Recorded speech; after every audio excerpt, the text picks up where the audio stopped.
So philosophers is our name, I guess. Fauxlosophers. Fauxlosophers. Yeah. So that's who we are, I guess, as a group. We are two individuals, though. Right. On top of that. And who we are, I guess, isn't so much as important as what we do. And I do feel like the longer we sit down and we do these, the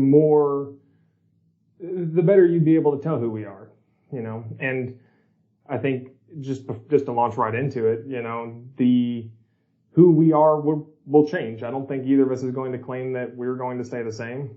I agree. I was going to bring up that even at this very moment, I'm in the process of totally uprooting my previous philosophy and installing a new one. So, oh, nice. And this is far from the first time that I've done it, and I'm sure it won't be the last. So we're definitely, throughout this venture, we are likely to change our minds about many things, and we're not going to be pinned down to one particular personality or philosophy. Sure.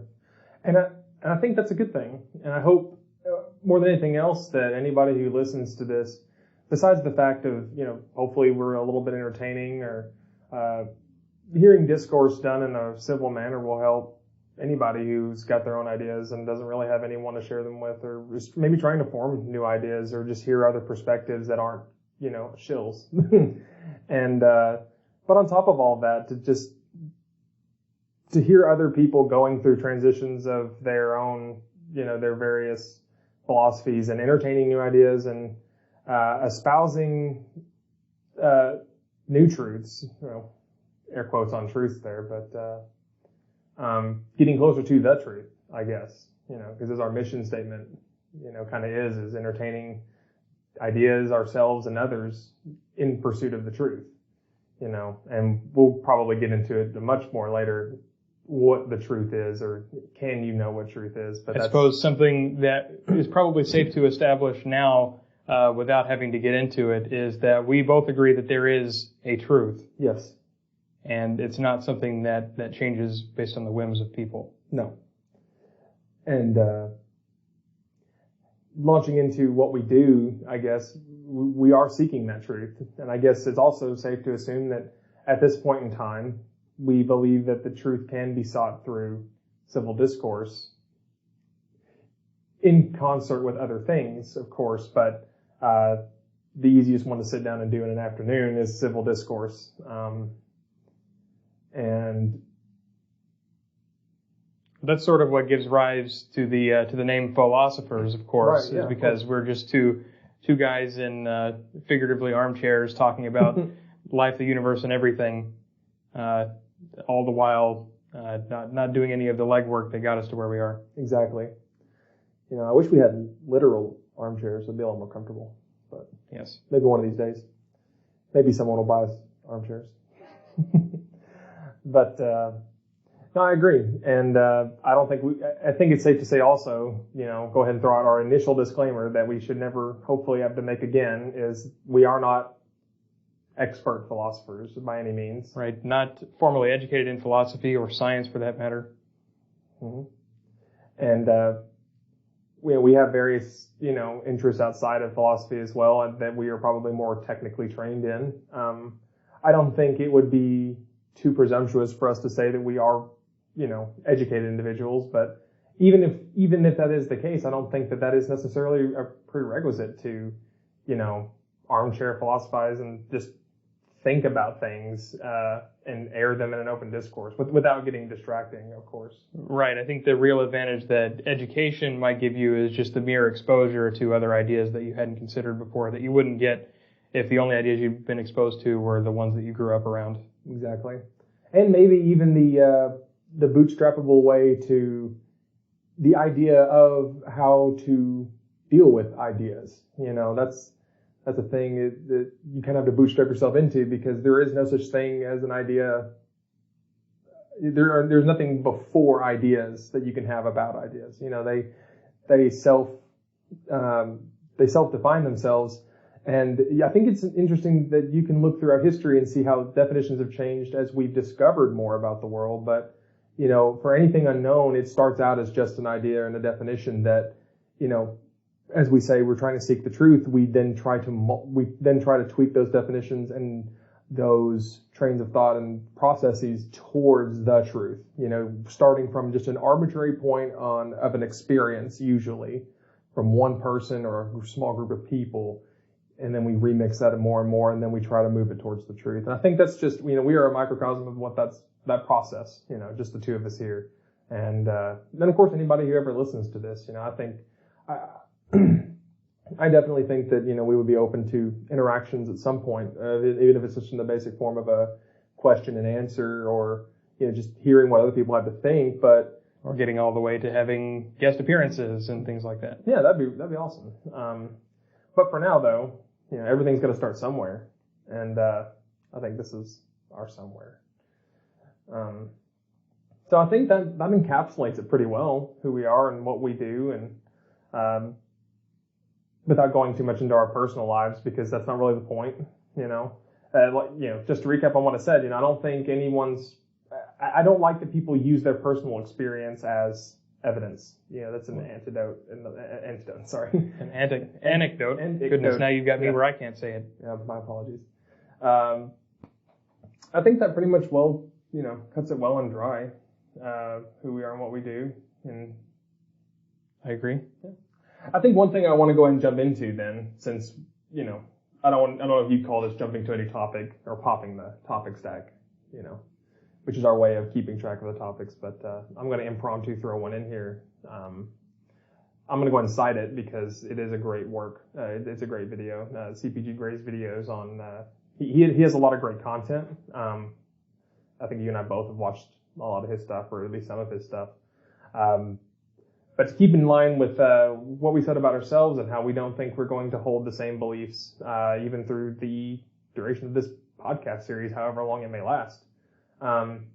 He talks about, in some ways, having the ability to separate not only ideas from yourself, but the deeper abstractions as to what those ideas come from, or what they help form, which is, your morality and your ethics and your principles, all of those things. I'm kind of just shoehorning their actual definitions for the time being. I think it's, at some point we're going to go through and actually, I think we're going to do a short segment on, people keep using these words, but I don't think they know what they mean. And, or we'll go through probably each of those words and give the actual definition to what they mean, so we can be concise. Because that's important to us, is being as concise and accurate and consistent as possible. So that way you don't listen to this one and then however many down the road and we're talking about something different and our definitions for the same things have changed. We should try to keep this consistent as possible. But before I get too off track, having that ability, and I think that's one of the greatest things that I think, regardless of what ideas we have or where we'll go, I think we would both encourage people to,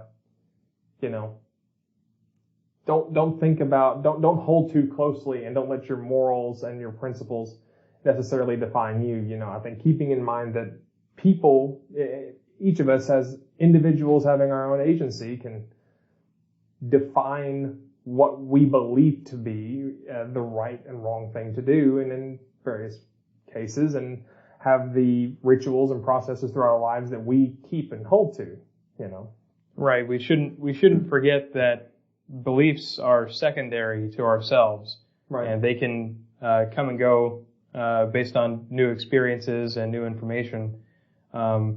And we sometimes get so caught up in the behavior we exhibit based on our beliefs that the beliefs sort of become part of our identity, and that's a dangerous thing. Yeah. That we need to avoid. Exactly. No doubts there. I would encourage that video.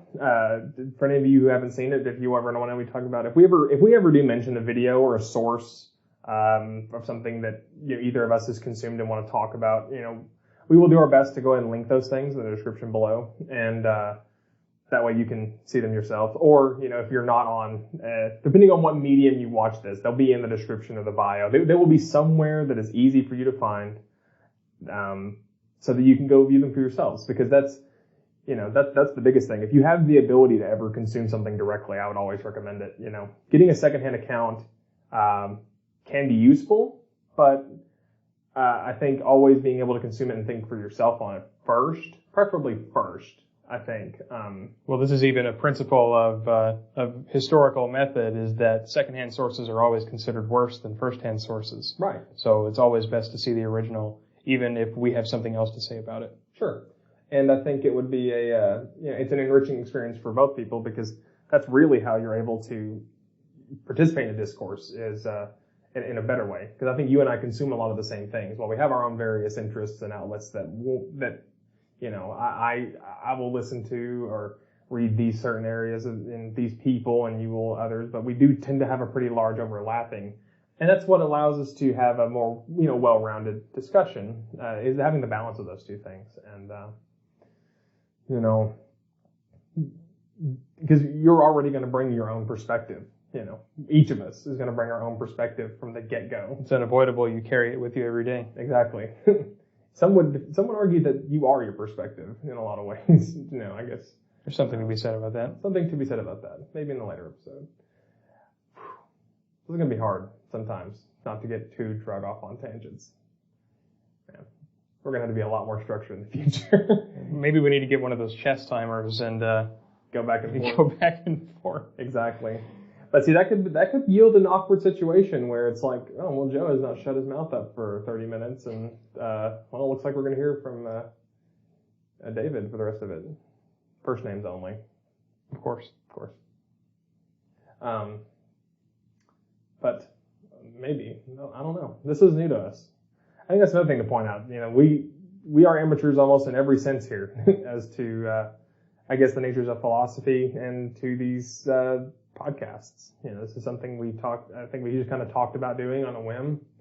And we were sort of already doing it on a regular basis anyway. We just didn't have microphones or an intent to stick to a particular topic. Right. We just kind of wonder. But yeah, definitely. I think more than a handful of occasions, we would find ourselves talking about something still, and either realizing that an ample amount of time has gone by, and then it's like, oh, what about our other responsibilities? So I don't know. Hopefully there's a good seed here, and we'll get better at it as we go. Actually, I don't doubt that. I think that's one thing you and I both have realized in each other, as much as long as we've known each other, is that both of us seek to improve on anything that we spend our time on. And I think that's an admirable trait to have in someone to, be a partner in anything in. So, well. Do we want to talk specifically about ideal discourse? Yes, so let's talk about ideal discourse. Okay. What about ideal discourse? What is ideal discourse, David? Well, ideal discourse occurs when two people approach a conversation in a way that acknowledges the benevolence of their interlocutor, and that the two interlocutors are merely people with different perspectives coming to talk about a similar thing, and to try to reconcile their differences. Ideal discourse does not involve seeing one's interlocutor as an enemy, or as inferior in some way, or otherwise with bad intentions. You should always assume the best of your interlocutor, and if they say something that you think is misguided, then to draw attention to it in a non-accusatory way. Fair. I think it's a pretty accurate definition of discourse. I don't really have much to add to that. I guess I could just comment on it, is to say that it's a rare thing these days, and we've already gone over this amongst ourselves. We're not going to begin to cover recent events or anything like that, but it's kind of difficult not to at least have a sense of it when we all exist in the present, as far as we know. As far as we know. And you just see how the world goes, and I feel like there are all sorts of reasons why. I think anybody who's human has known plenty of people in their life, whether they realize it or not. And when I say know, I mean just in the most, acquaintance-like sense. Superficial. Superficial. There you go.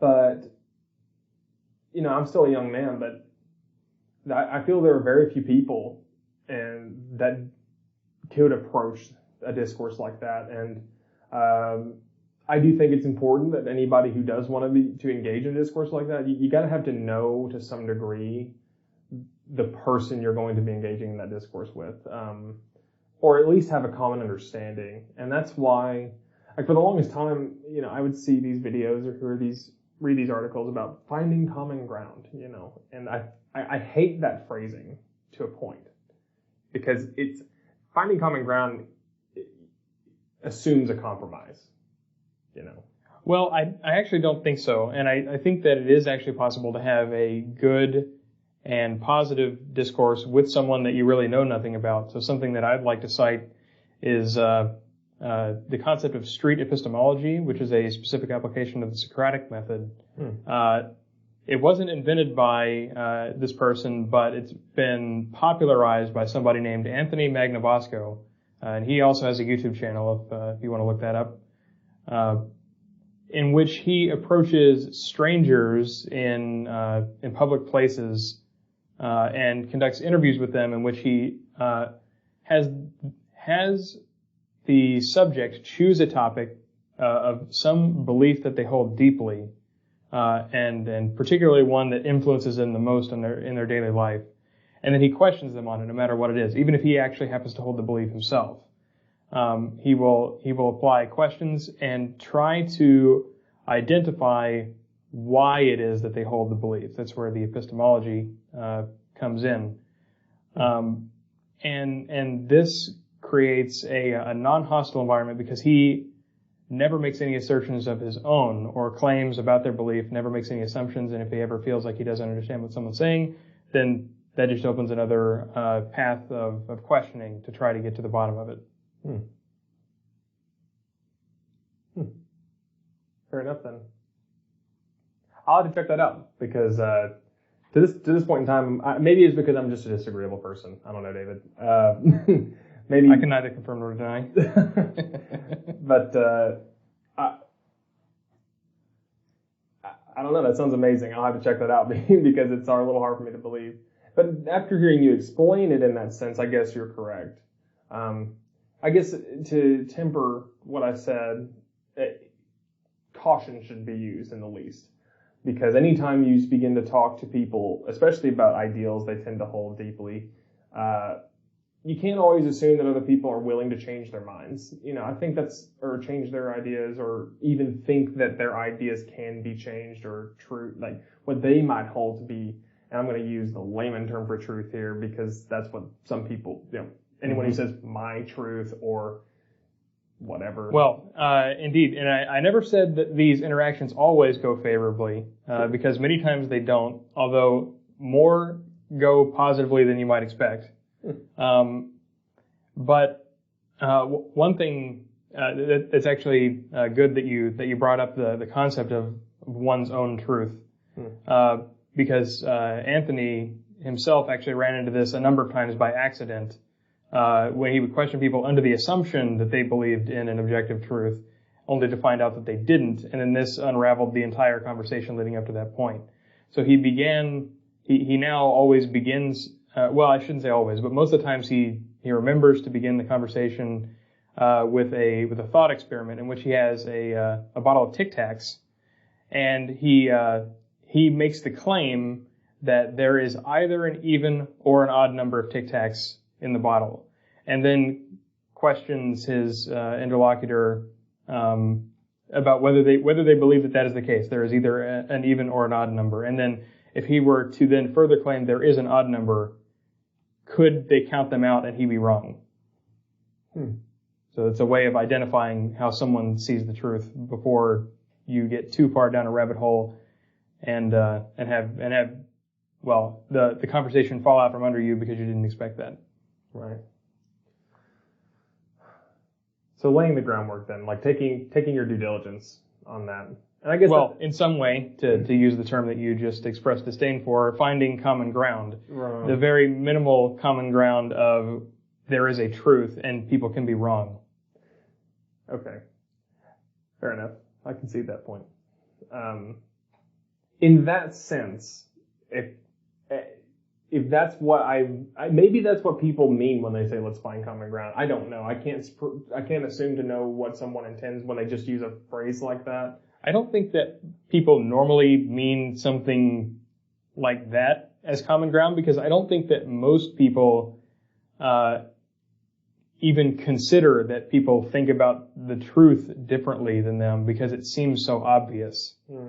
Even no matter which view about truth you have, it seems obvious what it is. Yeah.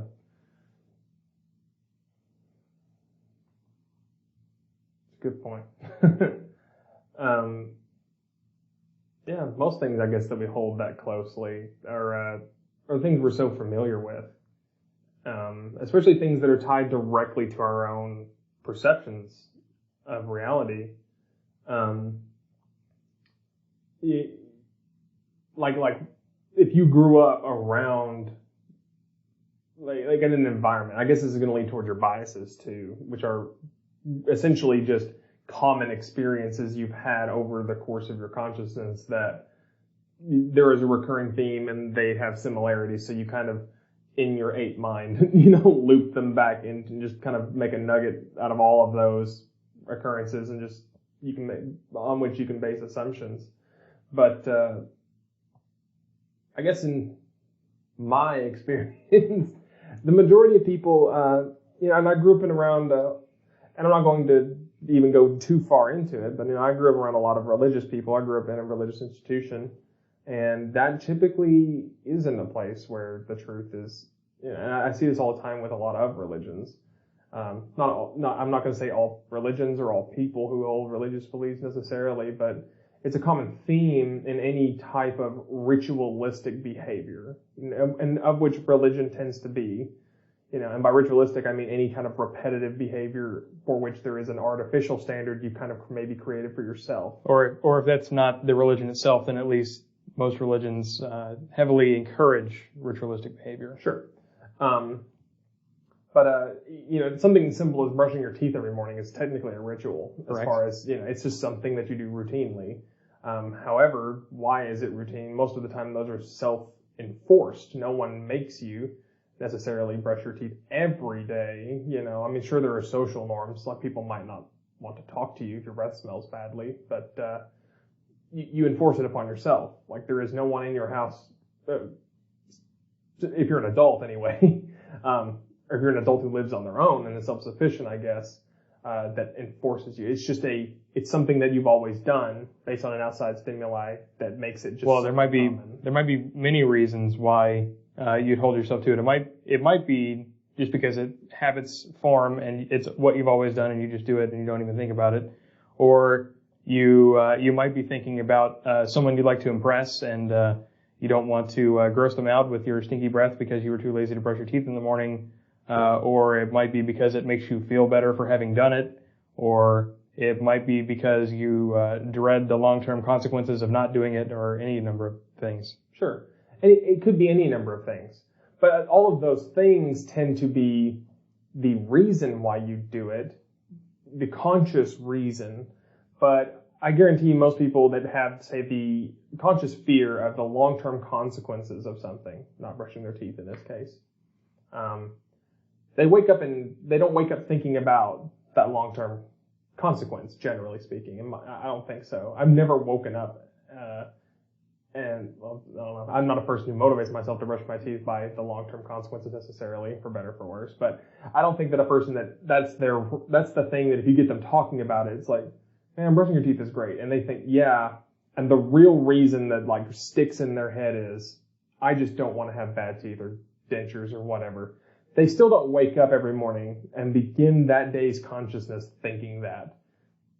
Their body has already when they walk into their bathroom and they reach for the toothbrush, it's not conscious at that point, I don't believe, especially if you're anyone like me who wakes up still unconscious.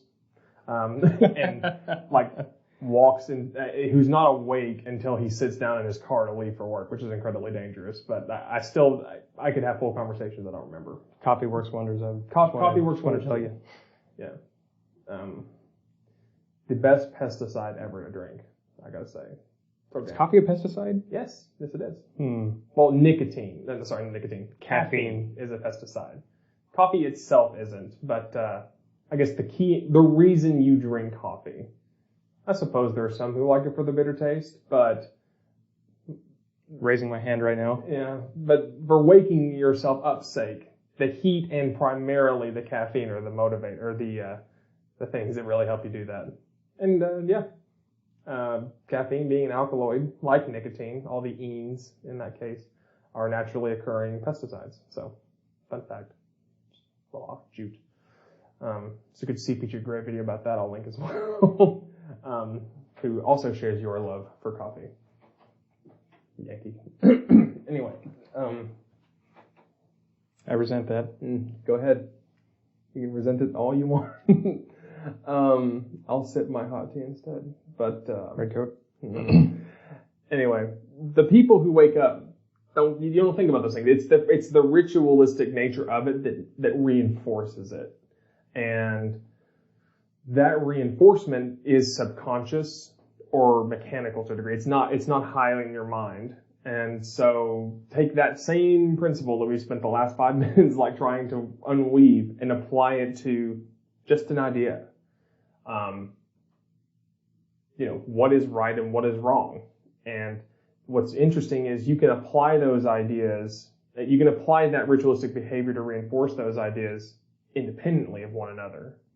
I think that's kind of what's more dangerous about it too. Like, for instance, you can habitually brush your teeth, but you can also be a habitual energy drinker, which is terrible for your teeth, or like a person who dips, for instance. Now, I'm not saying that all people that dip are just totally incongruent with the fact that they brush their teeth, but the person, for instance, that their primary stated motivator is, I fear, bad dental hygiene, but also dips and brushes their teeth. It's like, okay, you fear bad dental hygiene, right? Yes. So why do you dip? It's like, oh, well, I don't. But I brush my teeth. It's like, no. You see, there's an inconsistency. One of these does not fully offset the other. Exactly. And you can't really cite, I think, just that one naked reason. Don't get me wrong. You can have I think there's nothing wrong, and it's totally natural to have conflicting desires and thoughts. Well, the mind is very segmented. Yes. In this way, in which people often do things or hold beliefs that are contradictory, and this doesn't occur to them because the contradictory beliefs only come up in separate contexts. They never are forced to interact, and this is the whole underlying premise of the concept of cognitive dissonance. Right. Which I think, that phrase is, I guess, another big reason as to why we sit down to do this. Because I think it is always, I assert that it's always a good idea to try to resolve cognitive dissonance as best you're able. And I think resolving that cognitive dissonance is a way towards the truth. Because I believe, I think when we get into defining, like, okay, let's go ahead and define it, truth. Because you and I both have already stated that we, unpreparedly, we might revisit it later to go, get our notepads out and get real specific here. But in a broad sense, we've stated that we believe the truth, that there is a truth. There is a truth. It's an objective truth. And yes, objective in the sense that it would be the same whether we were here to experience and or discover it or not. Okay. That's kind of what I guess I intended by that. Yep. Remember, we're keeping fast and loose with the definitions here today. Right. We are both flying by the seat of our own pants. So, what other qualities does the truth have that we can, or how would we be able to describe what we claim the truth is, or how we're defining truth, I guess? Like, what other qualities would it have? Well, I feel like this is a fool's errand, Sure. given that I think both of us can also accept the assertion that no human being actually knows the truth. Okay. And so, admitting that neither of us has all the details, we can't really describe it. Okay. That said, we can try to enumerate ways that we can identify whether a claim has truth to it. Okay. The most straightforward, well, I say straightforward, the most rigorous way being science itself, in which someone might make a claim about, say, physics. It's very easy to test these. Well, I say easy, not really anymore. Classical physics was very easy to test. Someone might make a claim, say, for every force for every action there's an equal and opposite reaction. This is measurable, we can test. And if we ever come across an interaction in which this is not the case, then we throw this out and say, well, that's actually false, and we need to get to the bottom of what it really is. Why is it normally like this? Yeah. And I think that's obviously that's a good standard too. It's a harsh standard, first of all, something has to be falsifiable for it to even make this cut. It has to be there has to be a way you could prove it false, even if there is no scenario in which it is, because you can't know that going in. Right. In order to really have justified a belief, you must be able to identify some experience you could have which would render the belief false in your mind. And such an experience might be being presented with new conflicting information with the belief. Mm-hmm. Okay. So, when we say there is truth, it's not so much that there is a truth. I think there actually is a truth, but trying to get a grip on what it is beyond our reach, and we shouldn't bother trying to chase. We shouldn't bother trying to chase it because we get the track record is so poor for getting such a thing right. We probably shouldn't even try. Fair enough. Take the more rigorous approach, I guess. Right. Figure out as many things that are true as possible, and believe as few things as possible that are not true. I think that should really be the goal, not trying to identify what the truth is, but how to measure the truth of things and hold as many true beliefs and as few false beliefs as possible. Okay. And mentioning the false beliefs is important. Some people will question why someone would say, well, why do you care about the false beliefs? Well, if I wanted to only believe as many true things as possible, then I would be the embodiment of gullibility. Literally anything ever proposed to me I would accept, because this would result in me believing as many true things as possible, even if I believed a whole bunch of nonsense alongside it. Right. So you must also throw in that you want to throw out false beliefs if you want to really get a grip on reality, whatever that might be. Yeah, that's a good point. So I guess that person would be not really the opposite of a nihilist, I guess, but like a person, I don't even know how you would define. I don't know anybody who's like that. It's very, I guess, naive in a sense. Well, no, I don't think that anyone's like that. It goes against human psychology. And survivability. Yes. Well, it goes against human psychology because of the survivability dangers. Mm-hmm. Right. And I guess in the same vein, I guess we're dancing around skepticism, like the bush of skepticism is what we're beating around at this point. Because that's you pretty well described it, or the behavior of being skeptical, just then in that way. I think that's another important thing too, is to clarify about, you hear people say they're members of the skeptic community, or they are a skeptic. And there's the classic skeptics, and some people just say that they are skeptical, or skepticism is a philosophy. There's all these. This is a dangerous word because it carries some baggage with it, much like the word theory might. in which in certain contexts, say science, theory has a very technical definition, right, which does not correspond with how the word theory is thrown about in everyday speech.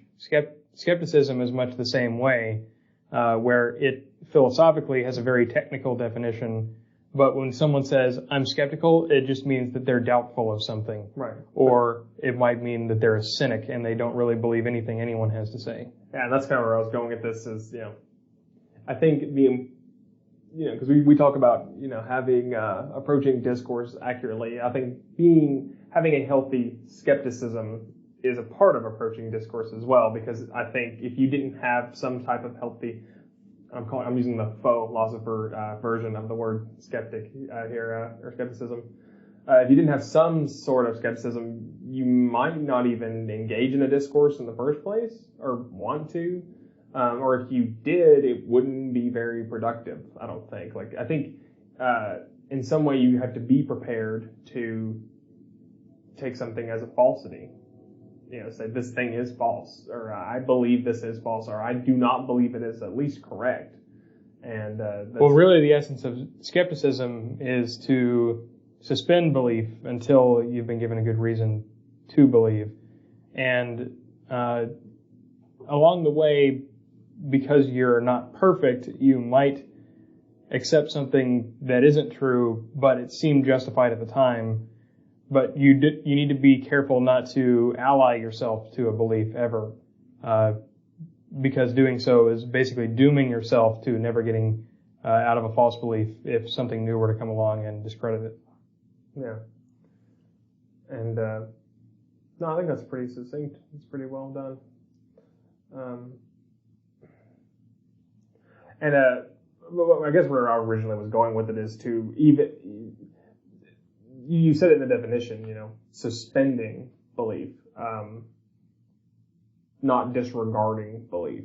And I feel that's the problem. I guess, there's a continuum of people out there, that do engage in discourse, civil discourse, with varying forms of civility, I suppose. But, I guess this is one of the reasons that I was kind of motivated to do this podcast. I feel like there are a lot of people out there that fall, when they approach the discourse, I'm not talking about as an individual just speaking their mind or exploring a topic individually, but when they approach the discourse, I feel there are a lot of people that fall really hard into, and I blame politeness, first of all. My disagreeable self here blames politeness. I feel like there are so many people that do fall towards just being polite and culpability and just being able to get along with others. And that's why discourse can be hard, because especially on the things that I would argue matter the most. Well, we have this meme in society about respecting beliefs, and I think that that's a very bad thing. We have these coexist bumper stickers and things like that, as if these are just things that we have to deal with. And to a degree they are things we have to deal with, but it's not like, oh, well, this person believes that, so you shouldn't mess with them about it. Well, what if that belief makes them hurt somebody in some way in the future? Or, shouldn't we be concerned about how much people value the truth? And if people do value the truth, then they should be ready to have their beliefs questioned. Sure. And so beliefs, or any idea for that matter, should not be respected. Nothing is sacred in this way. And that's all ideas have to be given this equally harsh treatment in order for us to have any hope of finding the truth. Otherwise, we're going to fall into pits. Right. And I think I could even argue that doing that, having a belief or challenging others' beliefs, is in a way respectful, because you are taking it. If I challenge your belief, I'm taking it into my own consideration. And if I truly mean to challenge it in the most well-meaning sense ever, you do have to essentially, this is where people say, I guess, be open-minded. You're right. You in a way have to be open-minded to trying to understand the idea. Well, what if I question you on a belief that happens to be, say, true, And, but I don't think it's true walking into it. I need to be prepared for you to deliver a real argument and convince me. Right. You're not merely challenging a belief should not merely be shouting someone down and calling them stupid. It should be an invitation to explain their position in a way that might actually satisfy your conditions for accepting a belief. Exactly. That ties all the way back into, the reason for engaging discourse in the first place is to move everybody, all members of the discourse, towards the truth. Like, if that's the goal, the ideal outcome is all members move closer to the truth. The middle ground, not middle ground, the lukewarm, I guess, outcome is at least one of you maybe moves more toward the truth of your own Which is volition. at least positive. It is positive. I mean, maybe net zero, but... Well, no, not net zero. If we have 2 zeros and then we have a 0 and a 1, we're greater than we were before. True. I guess you're right. I guess I was wrong to assume that one person would have, I don't know, -1 themselves and This is not a zero-sum game. Right. And I think that you're right. That was wrong for me to try to look at it that way. And then, of course, the worst case scenario is that we just wasted both of our times, you know? And not only our time, but anybody who may have taken interest. And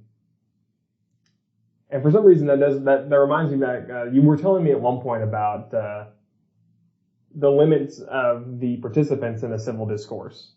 I think we've all had those moments where something was kind of starting to brew, between two people, and then someone else jumps in, and I know you've told me a good story about when that's happened to you before. It was a while back, but I think you may have been trolling a forum at one point and launched into and began engaging a discourse with another person, and then someone else out of nowhere it totally sets everyone else off. And there is something magical about a discussion between two people. Anything else is to use the term a third wheel. It kind of screws up. It screws up the whole arrangement, because really, human communication does work best between two individuals if it's going in more than one direction. Exactly. I agree, and I think it has something to do with the fact that, I will say I had the best three-way conversation I've ever had over the weekend with two other people, and it was in such a way that if you were to look at, it was a political discussion, and I'm not going to get too far into it, but if you were to align us on a political chart, a liberal x-axis of liberalism to conservatism, and then a y-axis of libertarianism to authoritarianism. I'm again, just as a rudimentary way of mapping us, we formed an equilateral triangle, or is pretty close to one on that chart. And we were able to have a roundtable discussion where neither of us sided directly with the other on every topic, but the fact that I guess anytime you begin into a dialogue, you're building up on each thing that has been said before, and each person is rapidly interpreting those things. And when it's just two individuals, the point is it's as clear as it can be from that person. And as soon as another person comes in, I guess this is kind of tied into maybe the way humans are tribalistic in nature. There's always that subconscious factoring of, okay, is he on my side or is he on their side? And even if neither of those things is true, or that's the wrong way to look at it altogether, it's distracting. And having to entertain two ideas at the same time, mixed in with, two unique ideas at the same time, is just, it's difficult. You're totally right. Having, just a two-way conversation is so much more easy. It's so much easier. I think there are a lot of things that humans do in pairs that are a lot better off than when you get to any other size. I like the old saying or the adage that a person is smart but people are stupid, and that's I think that's been proven in study, is that the more people you add into a group, the more difficult it is to organize those people, or for those people to be able to function in a peaceful and cohabitatory manner. Which is intuitive. Sure, anybody who's ever been in a crowded room knows that. But and I don't think it's any secret that you and I, and I think we're going to talk about this more and more, but you and I are innately,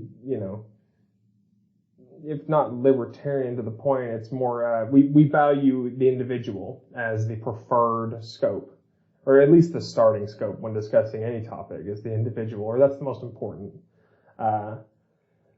And I think two people is this biggest group as you can get and preserve individuality to a point, especially when those two people are engaging in discourse. And, because it's just both individuals, both what we each would have at stake, and I feel like we could kick this can a little bit more, but I think that's pretty much well sums it up, I think so. And that's what we're here to do, I guess, in the most, that's again, just feeds back to what we're here to do, I wouldn't mind having people come on and talk to us in the future, but that's a different format. It's a different thing. Maybe on that note, it would be a good idea if we were to have guest appearances for one of us to take the back seat to the guest. No, I think I would be perfectly okay with that. And because we are individuals, I do feel like that one of us, I don't think that'd be a difficult discussion to have either. I think there are people that I would definitely like to talk to more than you would, and vice versa. This having damn preferences and all. So, yeah, I'm looking forward to this. I think it's going to be a good thing. I think we're going to, I'm really looking forward to getting down to the topics and actually have something a little more guided. I feel like, for another disclaimer, I won't say that this is the only time we'll ever wander down tangents, but that's also kind of the point as well. I find that wandering down tangents, you can find some neat little nuggets. Sometimes the tangent becomes more interesting than the discussion itself as originally planned. So, I guess, philosophers. Fauxlosophers. That's who we are and what we do.